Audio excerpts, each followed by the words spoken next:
Assalamualaikum warahmatullahi wabarakatuh. Di tengah dunia yang semakin bising, banyak dari kita mencari Tuhan di tempat yang ramai, dalam suara yang keras, dan dalam pengakuan manusia. Namun ajaran Sunan Kalijaga justru menunjukkan jalan yang berbeda. Bahwa Tuhan tidak ditemukan dalam hiruk pikuk, melainkan hadir dalam batin yang tenang dan sadar. Dalam video ini, kita akan menyelami kebijaksanaan Sunan Kalijaga tentang hati, ketenangan, dan jalan pulang manusia kepada Tuhannya. Sebuah perjalanan sunyi, namun penuh makna. Mari kita mulai. Di tanah Jawa yang pernah sunyi oleh cahaya, Sunan Kalijaga tidak datang membawa pedang atau teriakan, ia datang membawa pemahaman. Ia tidak memaksa manusia berubah dalam semalam, tetapi mengajak mereka pulang perlahan, kembali kepada jati diri, kembali kepada Tuhan. Bagi Sunan Kalijaga, ibadah bukan sekadar gerak tubuh, dan iman bukan hanya hafalan kata. Hidup, katanya, adalah perjalanan panjang yang harus ditopang oleh 3 pilar utama: amal, ilmu, dan hati. Ketiganya tidak bisa berdiri sendiri. Jika satu runtuh, maka robohlah makna ibadah manusia. Ia sering mengingatkan murid-muridnya dengan peringatan yang sederhana namun tajam. Amal tanpa ilmu akan menyesatkan. Ilmu tanpa amal akan mengosongkan. Dan keduanya tanpa hati akan melayang tanpa arah. Amal adalah perbuatan, ia terlihat, terasa, dan seringkali dipuji.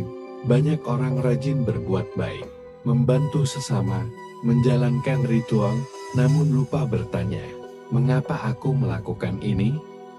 Tanpa ilmu, amal bisa berubah menjadi kebiasaan buta.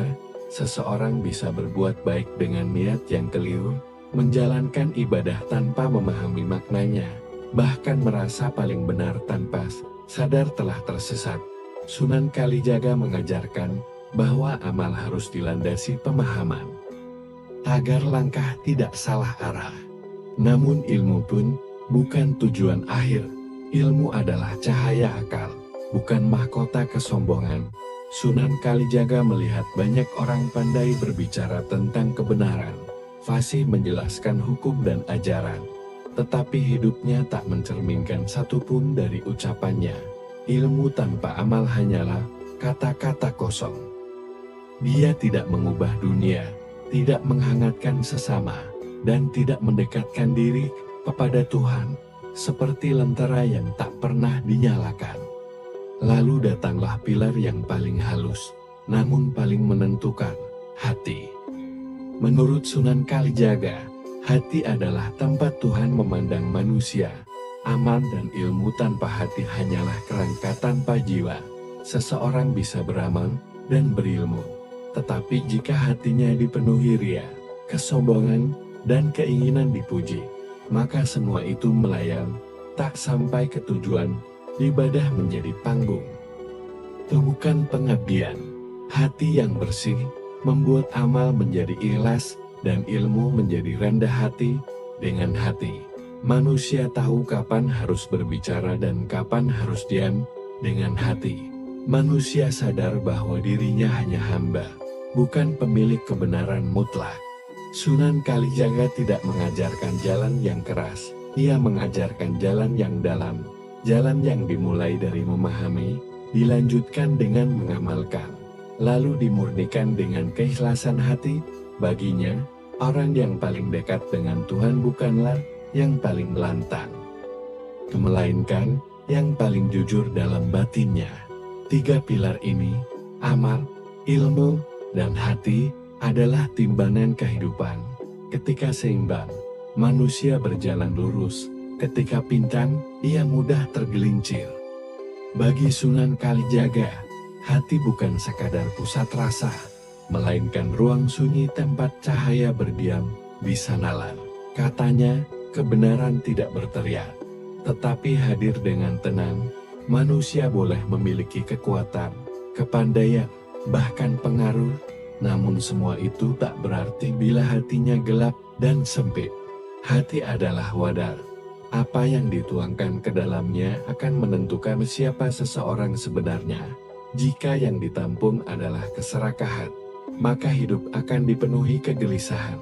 Jika yang dipelihara adalah keikhlasan, maka ketenangan akan tumbuh dengan sendirinya. Sunan Kalijaga melihat bahwa banyak orang mencari Tuhan di luar dirinya, padahal pintu pertama justru ada di dalam, di kedalaman hati yang sering diabaikan. Ia mengajarkan bahwa cahaya tidak turun kepada hati yang sibuk membanggakan diri. Cahaya hanya singgah pada hati yang mau dibersihkan, bukan dengan menghakimi orang lain, melainkan dengan berani mengoreksi diri sendiri. Proses ini sunyi, tidak dipuji, dan seringkali menyakitkan. Tetapi dari sanalah kejernihan lahir. Hati yang jernih membuat seseorang mampu melihat dengan lembut. Ia tidak mudah marah, tidak tergesa menilai, dan tidak merasa paling benar.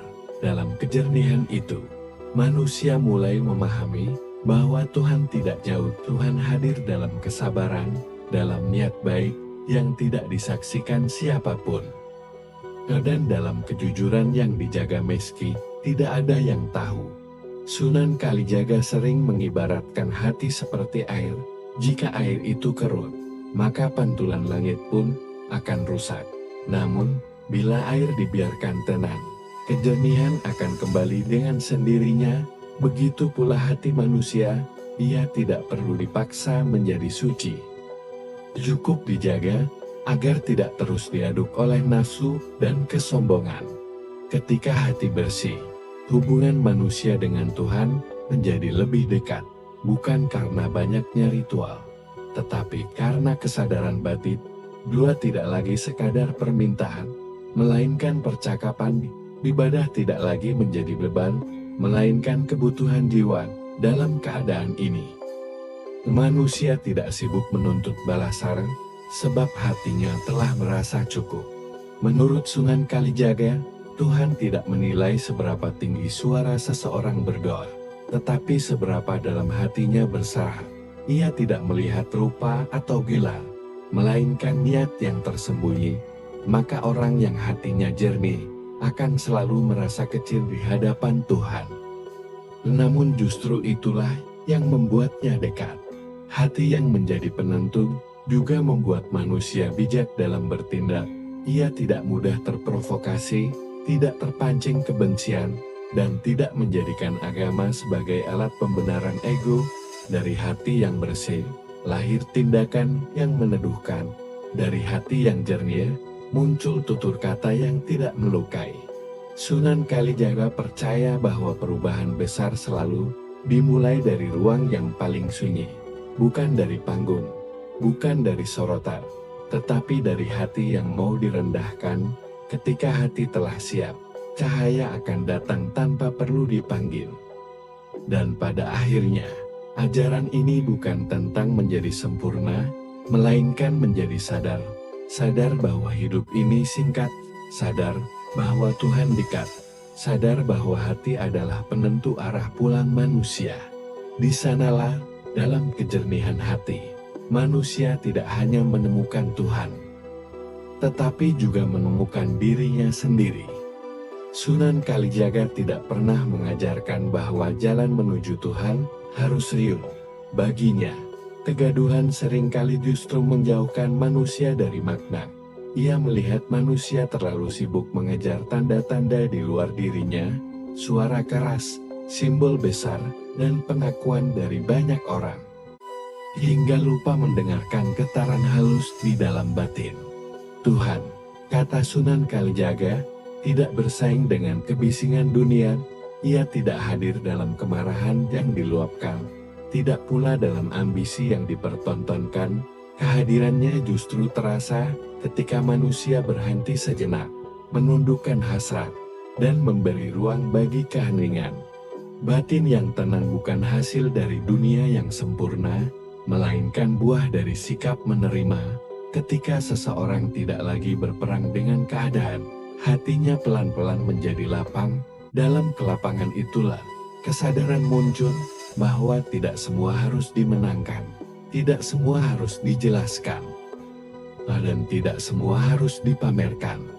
Sunan Kalijaga mengajarkan bahwa kegelisahan adalah tanda jiwa yang terlalu sibuk memegang kendali.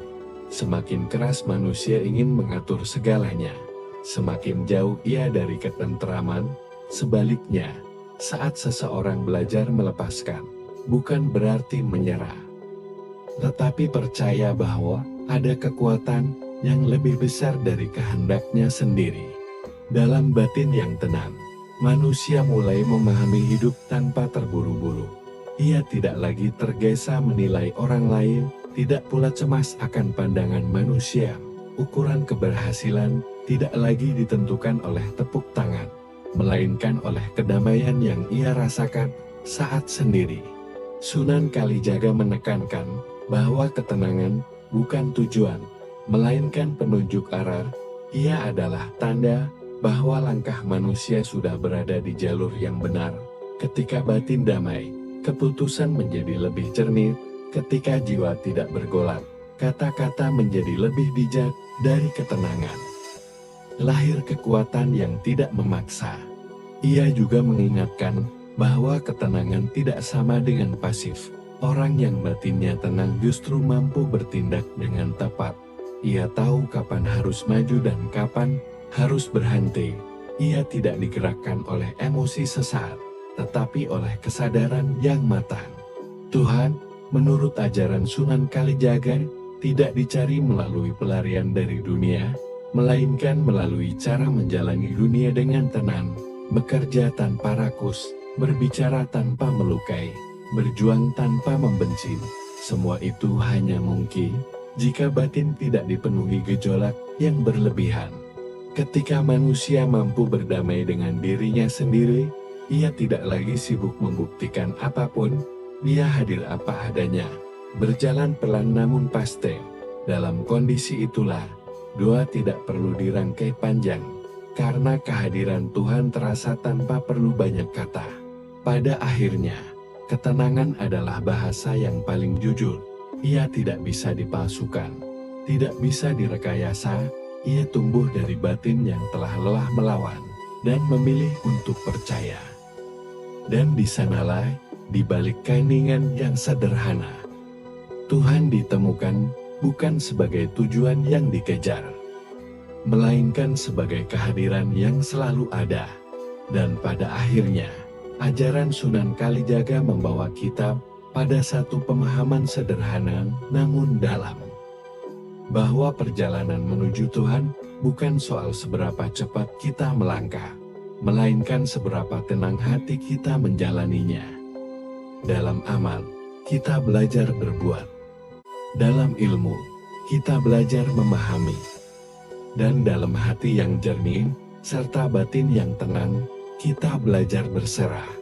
Jika kisah ini memberi ruang sunyi di dalam diri Anda, mungkin itulah tanda bahwa cahaya sedang mengetuk perlahan. Mari kita rawat ketenangan, jaga kejernihan hati, dan berjalan dengan sadar di tengah dunia yang ramai. Karena seringkali, jalan pulang tidak berada di luar sana, melainkan di dalam diri kita sendiri. Terima kasih telah menyimak hingga akhir.